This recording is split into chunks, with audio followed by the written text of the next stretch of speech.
Hello and welcome back. Today we're diving into a topic that many people struggle with, sinus and respiratory issues. These common problems can cause a lot of discomfort, but understanding their root causes and applying effective remedies can make a big difference. In this session, we'll explore insights from expert Barbara O'Neill about the causes of sinus problems, the common symptoms, and natural ways to relieve them. I'll also share some simple tips to help you breathe easier and feel better every day. If you haven't subscribed yet, now's the time. Stay tuned as we uncover practical ways to boost your respiratory health and improve your overall well-being. So where's my why? And there is always a reason. Why do these problems happen? Well, let me begin with the common cold. So in the 1940s in Salisbury, London, the Common Cold Research Unit was set up to find the cause and the cure of the common cold. They would get people, they'd put them in hot baths, then take them out and put them in the cold air. But they didn't get a cold. And then they'd get the people and they'd put them in a hot bath and they'd scrape the throat of someone that had a cold and put that in the person in the hot bath and then put them out in the cold air, and they didn't get a cold. In fact, after 40 years, they closed down in disgrace, really, because of a total inability to find the cause and the cure of the common cold. And they never will, because a cold is a house clean. It's just a house clean. And a friend of mine, his name's Gary Martin, he was the health director at Living Valley Springs Retreat in Australia for many years. He said that he found with a lot of cancer patients there were two common denominators. One, they never get colds. And two, they don't drink water. Now, when you're cleaning your car, what do you use? Water. When you're cleaning your dishes, water. The body, water. So because they weren't getting a regular house clean with daily water, and because they weren't getting regular colds, waste was building up in the body. And the waste build-up in the body was a contributing factor to laying the groundwork of cancer. Interesting. So when you have a cold, you're blowing your nose, coughing up, what's all that? It's waste. It's the body getting rid of waste. I mentioned earlier in the week our lymphatic system. And our lymphatic system sweeps away waste from the tissues and it throws the waste into our respiratory. So the largest lymphatic organ is the tonsils, remember that? So I've been struggling with a little bit of a sore throat, so I've been having a lot of garlic and a lot of cayenne pepper, and I must do the running up and down the hills in the morning. Well, that hill near the gorge, you don't have to run. You just walk fast and you get high intensity. Oh, I was so excited this morning. I coughed up 4 lumps. Where's that coming from? It's from my tonsils. I know it's from my tonsils because I'm not coughing here. It's just coming from my throat.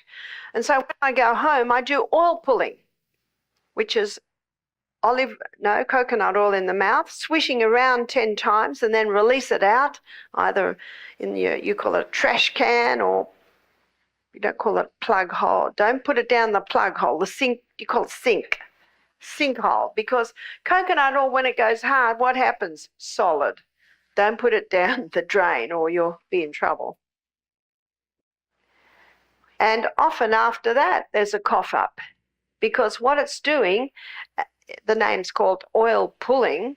It's coconut oil in the mouth and you swish and you're pulling waste from in the lungs, you're pulling waste from the tonsils, you're pulling waste from the sinuses, you're also pulling waste from the tongue, you're pulling waste from the glands under the tongue.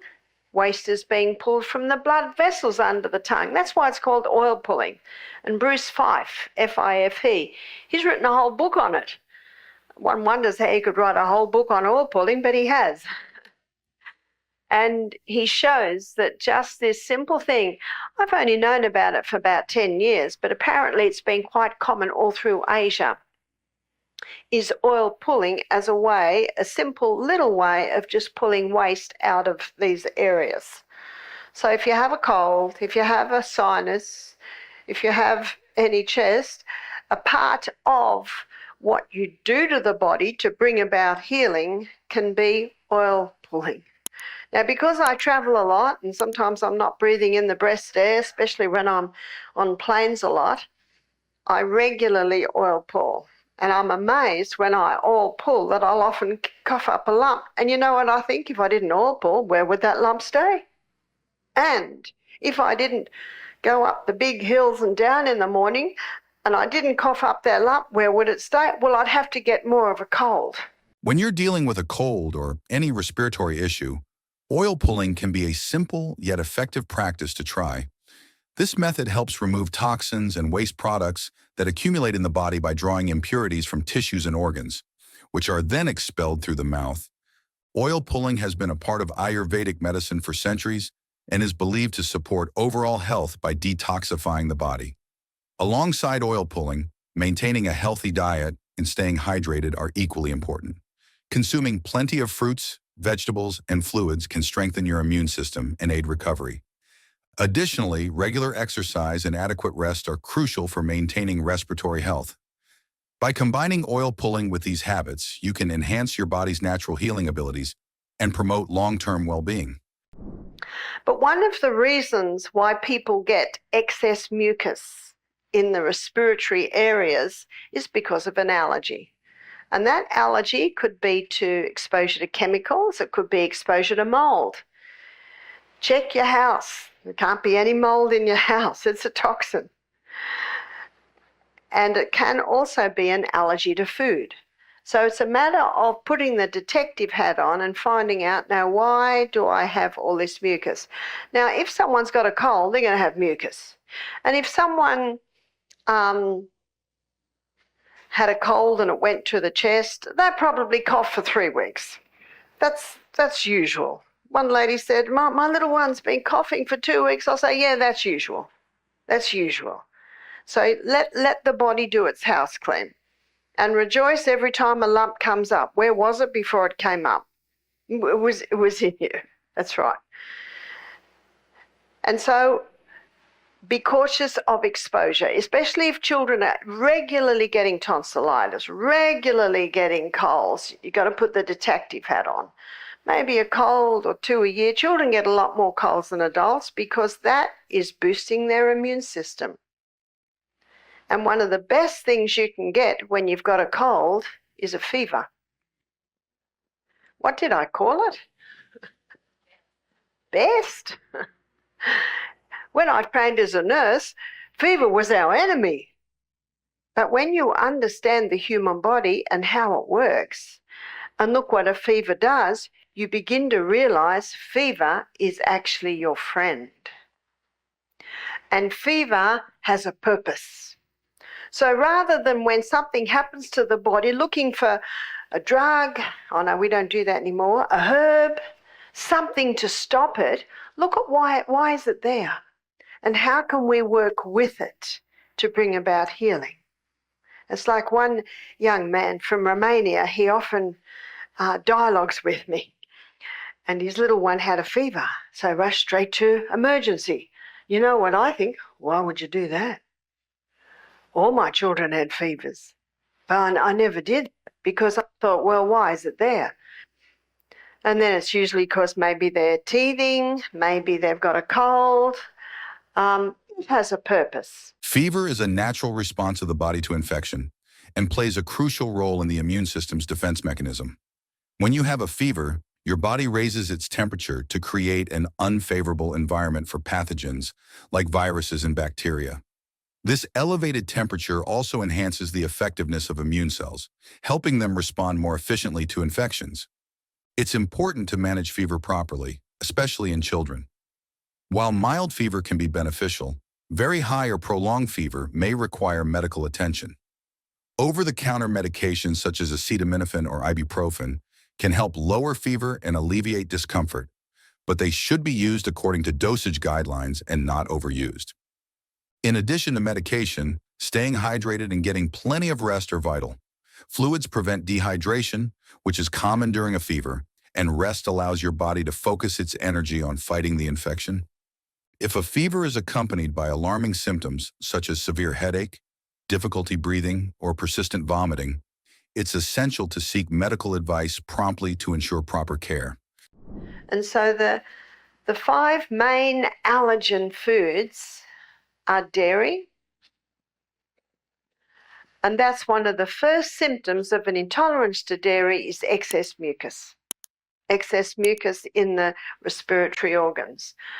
Also, the hybridized wheat, we've discussed that a couple of times. The hybridization of the wheat in the 1950s produced structures in that wheat that are not known in nature. And some people with a cast iron stomach who don't eat it, all day, every day, they don't appear to be many symptoms. But one of the symptoms of an allergy to wheat is excess mucus. Oats is high in a plant chemical called lectins. I think you call it oatmeal. You call it oats in Australia. And lectins, if they get into the blood, they increase inflammation. So if someone has an allergy of any type, they're best eliminating the oats. Once the allergen's been, or the allergy symptoms have gone and everything's settled back to normal, maybe they can have a little bit. You'll quickly see. If they have the oats and then the mucus appears, what's the body saying? No, go to millet, go to rice, go to something else. Peanuts are commonly contaminated with mold, and so they're best kept away if there's an allergy. And refined sugar, basically it just is like kerosene on a fire with any sickness. So when I was at Misty Mountain a few years ago, we had a nurse who was an ear, nose and throat specialist nurse. So what she does, she assists the surgeons and the doctors that are treating sinus. So they do a lot of sinus operations to clear out the sinus. She said, you wouldn't believe the green slime that we pull out of sinuses. And she said, and every specialist acknowledge is that it's fungus. So then my question is, well, why is it there? And then I was reading, and I think I've quoted this in my book, that in the 1990s, a group of doctors in the Mayo Clinic declared through their research that sinus was fungus. So why is it there? That's what I want to know. Why is it there? Well, when you get someone that's got an allergy to these foods and there's common excess mucus building up in that area, then the microorganisms evolve into or change roles into a cleanup or cleanup team, you could call it. That's called yeast and fungus. That's what they do. They clean up the area. But because the allergens continue and the mucus continues, then the fungus, the yeast, have a continual food supply there. And so they go and get all of it cleaned out. And by the way, because they're having to breathe through their mouth, then the little canals at the back of their nose are getting smaller and smaller. And so then the next option is to have it drilled out. Ugh.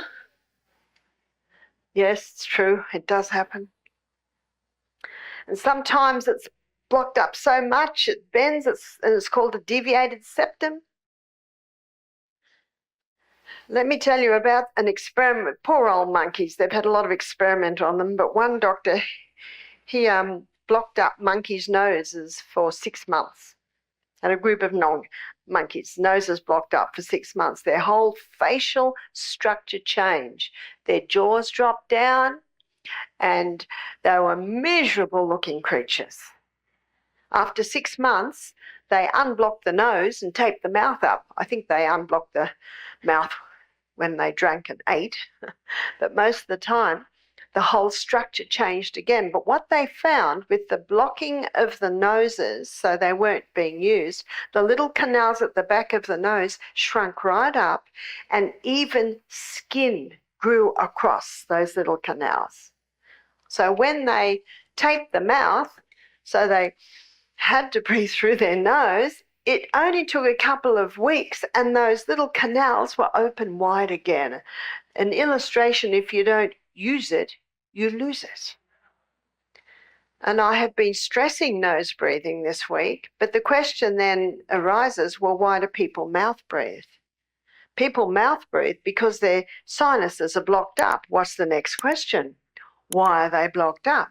Usually because of an allergy, because mucus is produced to protect those delicate linings of the nasal passages back of the throat. It's a protection.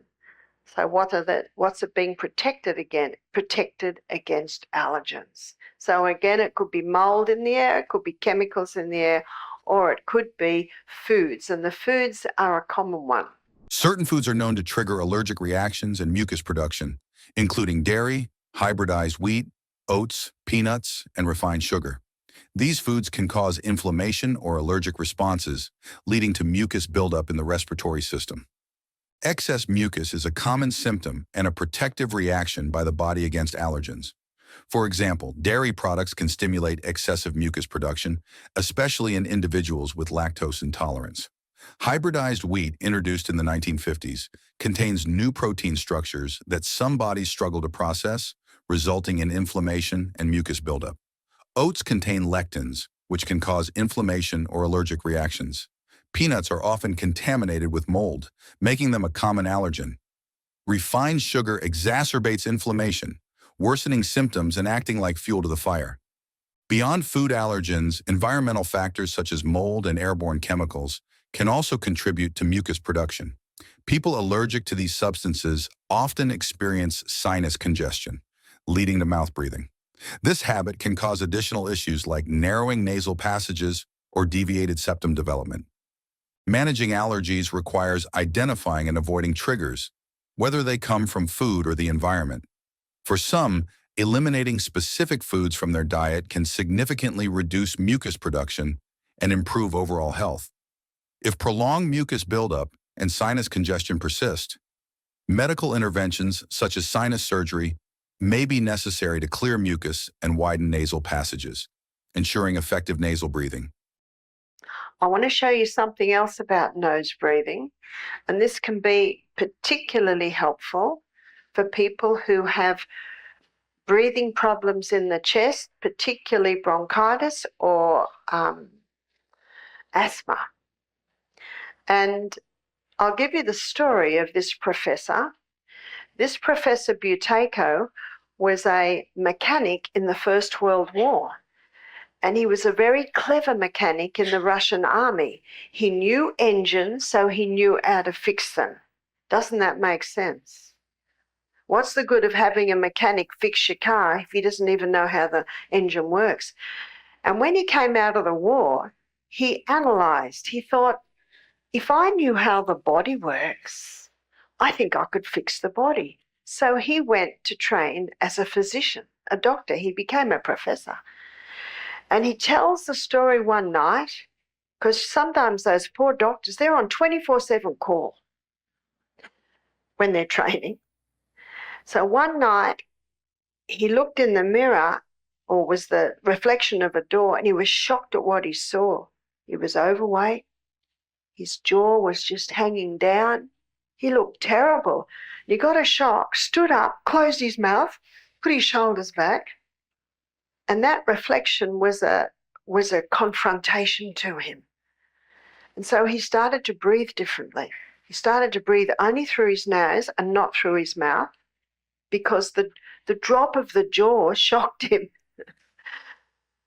And he started to realize the importance of nose breathing.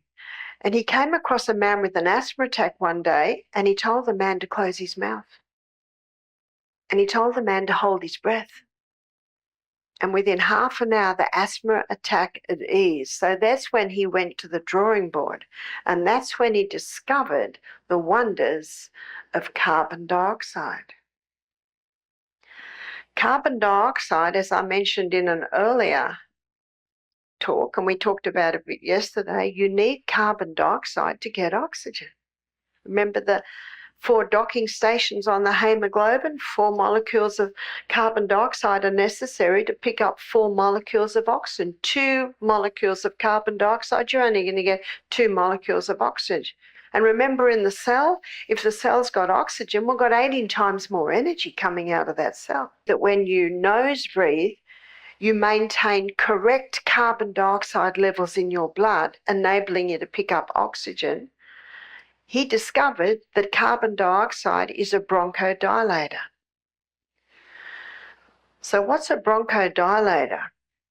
A bronchodilator is something that opens the bronchioles, which are those little, you've got your trachea and it splits into 2 lungs, goes down to smaller and smaller bronchioles. And what happens with asthma is they swell.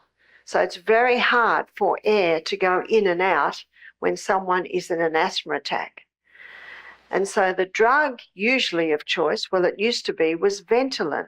And Ventolin is a bronchodilator. Ventolin opens the capillaries, or if it's quite serious, I'll put the person on a steroid, even a prednisone or cortisone puffer, and that gets the inflammation down, which opens the bronchioles, when really all the person has to do is hold their breath. In addition to supporting asthma management, nasal breathing offers significant benefits for overall lung function and reduces the risk of respiratory infections. Breathing through the nose filters, warms, and humidifies the air before it reaches the lungs, something mouth breathing cannot do as effectively. Nasal breathing can also enhance sleep quality, reduce snoring, and in some cases, help prevent sleep apnea. Another key benefit is its role in regulating blood pressure. Slow, deep breathing through the nose activates the parasympathetic nervous system, promoting relaxation, lowering heart rate, and reducing stress and anxiety levels. Moreover, training yourself to breathe through your nose during exercise can improve endurance by maximizing oxygen efficiency and maintaining the balance between carbon dioxide and oxygen in the body. Thank you for joining me today to explore sinus and respiratory health. I hope the tips and insights we discussed will help ease your symptoms and enhance your overall respiratory well-being. If you have any questions or personal experiences to share, feel free to leave a comment below. Don't forget to like this video, subscribe to the channel, and turn on notifications so you won't miss any future content. Take care of your health, and I'll see you in the next video.